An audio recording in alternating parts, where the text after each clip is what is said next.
leg 4, from Singapore to China. We will start sailing like this because it's 30 degrees, so we don't need anything else. When we start to sail to the north, we start putting this clothing. This is the first base layer that we put under my clothing. Then when we keep going till more or less 10-15 degrees, we start putting this clothing because it's very cold. After that, from 5-10 degrees, we put this clothing. It's more warm, even the hood, because the water starts to be very cold. It's 5 degrees, 10 degrees, which is very, very cold. And then when we are getting Qingdao, we put the final clothing, the best one, which are the dry gloves, the helmet, and then the jacket with the hood. Are for temperatures of almost 0 degrees in the water and -10 in the breeze, and the warm boots as well.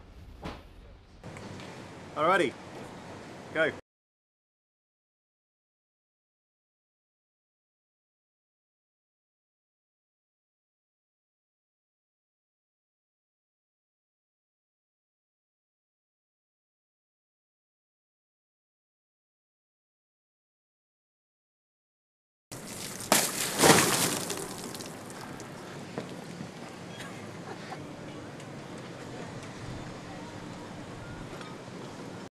Well, I think we're expecting the worst, and hopefully it's better than that. And that's really as simply as we can put it. We're expecting the worst. I think the next leg is probably going to be the worst leg of the race. We're expecting a lot of upwind work, so we'll be sailing into the wind and into high seas for probably nearly 2 weeks. And on top of that, it'll be getting close to 0, if not below 0 temperatures as we get nearer to Qingdao. So yeah, these boats are designed primarily to go downwind and away from the wind. So this is going to be quite a shock for both the crew and the boat. We've got to do 2,500 miles, so we're all pretty nervous about blowing up. As a bowman, I mean, it's going to be pretty shitty up there, but you're not up there forever. You might only spend 2 hours up there a day. I think for this leg it's going to be harder on the helmsman, having to face the wind the whole time, so they're just going to be getting windburn and tired and wet probably more than anyone. But especially I'm a bit worried about the Spanish guys. Some of them have never seen snow in their life, and we know we're going to get minus degrees and lots of snow. So I've shown them a lot of pictures and how it can be, and I've been sailing a couple of times where we had nasty conditions. We have ice on the deck, so I think they're mentally prepared, but it's just like always keep them confident and that they're doing a good job.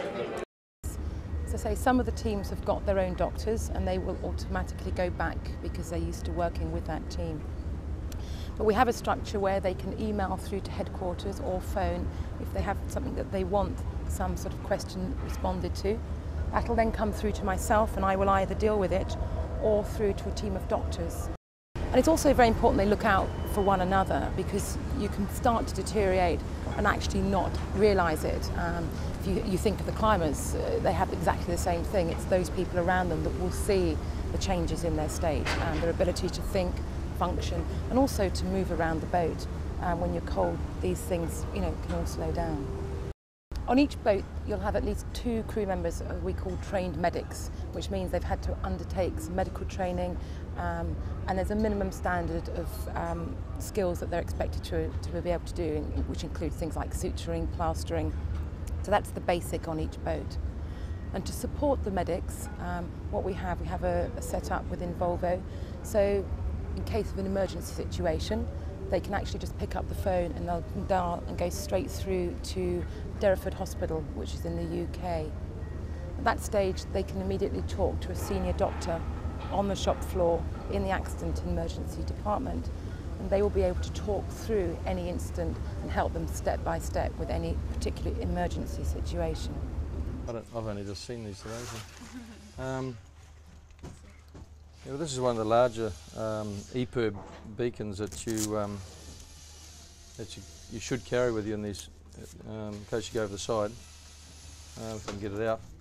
But just you pop it out, you open up the aerial like that, and then make sure it's tight on your hand, you don't lose it, and push this red button, and then your position goes back to the Volvo base or somewhere in England. I'm not too sure. Haven't caught up with it yet. But and then they can pass your position to the boat.